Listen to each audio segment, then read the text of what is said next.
Hello dear, this is Chris. Today I will introduce you our glue-free wadding production line running in our Canadian customer factory. Firstly, this is 3-size bill opener for all two-way different raw fibers in presented. You can set freely and then deliver to first opening machine. And this is the second opening machine for fine opening. And then through pipes to cotton feeder. There has photoelectric sensor. And this one is cutting machine.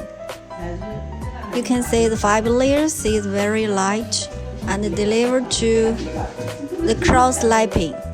By the cross-lapping machine, you can get the fiber sheets into needed width and needed thickness, and then deliver to the heating oven by the wooden conveyor.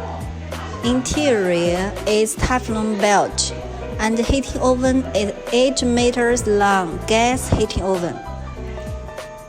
It can make 80 to 400 GSM thickness waddings, even 500 or 600 GSM. And after air heating machine, delivered to edge trimming and cutting machine.